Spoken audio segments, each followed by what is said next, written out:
And here is the KSUT regional newscast for today, Tuesday, October 7th. If you plan to visit a national park during the government shutdown, you may be in luck. Many parks remain accessible, but with limited staff and services on site. The Mountain West News Bureau's Rachel Cohen has more on what to keep in mind.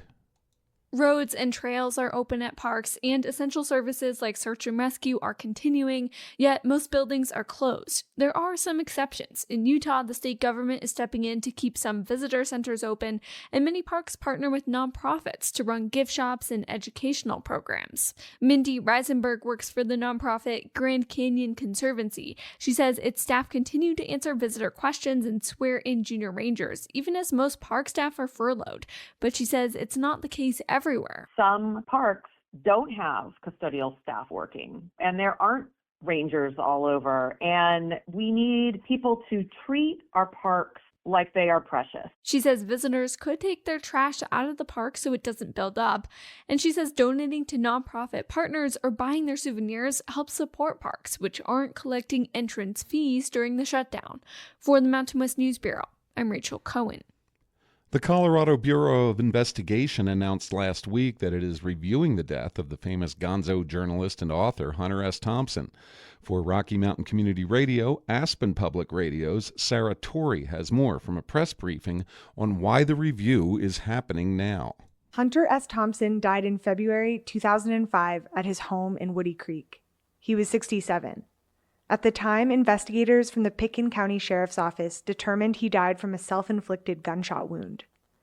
But earlier this year, his widow, Anita Thompson, contacted Pitkin County Sheriff Michael Buglione about her husband's death. I was taking some notes as fast as she was able to talk. He declined to say what she told him, but said that she ultimately requested an independent review of the original investigation in August. If there's something that is inconsistent with our original report, then she has the option to do that deeper dive and reopen the case. Buglione says it's standard procedure for his office to call in the Colorado Bureau of Investigation for complex cases, or after new information comes to light. He remains confident in the original investigation, but says he wants to address any lingering questions. For Aspen Public Radio, I'm Sarah Torrey. Motus Theater is a Colorado-based troupe that creates original work to spark dialogue on critical issues and bridge divides. Their productions have featured the voices of formerly incarcerated people, members of the transgender community, and immigrants who are DACA recipients. And like many arts groups across the country, Motus has lost federal support. As Rocky Mountain Community Radio's Maeve Conran reports, they're now headed to New York, hoping to find new audiences and new donors. Earlier this year, Motus Theater heard they were approved for a grant from the National Endowment for the Arts. And then after that, there were crickets. That's producing executive director Rita Valente Quinn. She says they later got notification. An email from the NEA saying, your grant has been withdrawn. You can appeal, but your project does not fit under the new priorities of the NEA anymore. Motus did appeal, but weren't successful and ultimately lost thousands of dollars. Now we didn't have $35,000, and so we were burdened with raising that money that had now disappeared from our budget, as well as the match, because NEA grants require a match. So indeed now I had kind of a hole of $70,000 in the budget.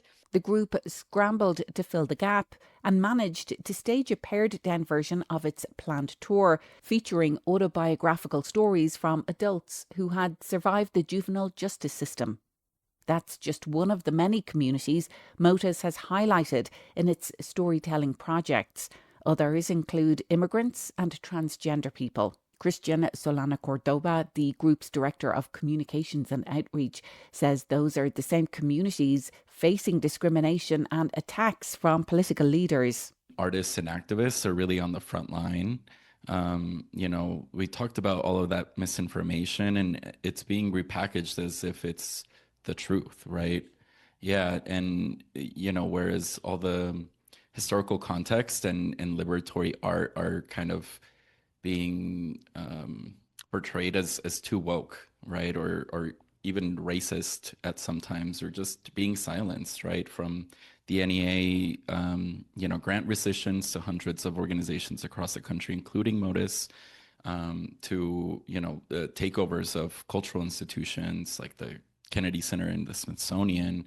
I think the administration is sending a really clear message that creative freedom is under attack, and, that our stories, our truths are not welcome. Christian is also a Motus monologuist. When I was my sister's age, just 11 years old this year, I didn't have any worries. It's funny because my baby sister, the Nai, she's an American citizen, so it should be easier for her. But it's not. It's not right now. Because the people she loves the most, my mom, our other sister Beba, and I, we're all undocumented. And when we're threatened, she is threatened. My monologue was written back in 2018, and back then I feel like there's one paragraph where I talk about all the things the Trump administration was doing back then. The increased deportations of parents like my mom, the attempts to end the DACA program that protects me and my sister Beba, and the willingness to end rules that limit how long children can be detained. Even threats to strip children, like the Nai, of their citizenship. With all the mounting threats against our family, it feels increasingly... Back then, I feel like people were kind of calling me an alarmist because, removing limits on how long children can be detained, basically allowing for indefinite detention of children, trying to strip, people of their citizenship if their parents weren't born here. All these things I talk about in 2018 as something that they're working toward. And now they've actually been able to do a lot of those things. Birthright citizenship is at the Supreme Court, something that, I think most of us thought was already enshrined in the Constitution. That's exactly why these stories are so important, because now when I do perform this monologue, people are like, oh my God, this was prophetic. Like, these are the things that they are now accomplishing. I'm not part of some invading army fighting against America. But like you, I'm fighting for the American ideals I think we can live up to. And that was really the reason that we started doing these monologues in the first place. There's a lot of power in story. But I remain hopeful that maybe the Nai or some other young girl might one day be our president and help lead us to a future where we actually live up to our ideals. We really need these rich and deep stories to really highlight the humanity of the issues. And you realize you have a whole nother level of understanding for that monologuist humanity. And that's the whole point of these stories. This week, Christian and other Motus performers are bringing those stories to New York. The hope is to expand their reach and their donor base. Again, we need to be able to make the case that we are able to have a reach that is beyond our state. It doesn't mean that we will stop doing work in the Denver metro area and in the state of Colorado. We will do that work, but we will also start investing in these other ways of expanding the work.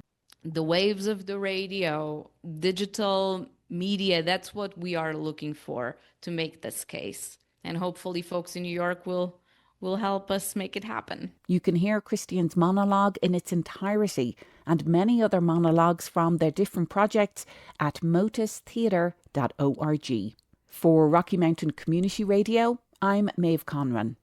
That report was shared with us via Rocky Mountain Community Radio, a network of public media stations in Colorado, Wyoming, Utah, and New Mexico, including KSUT.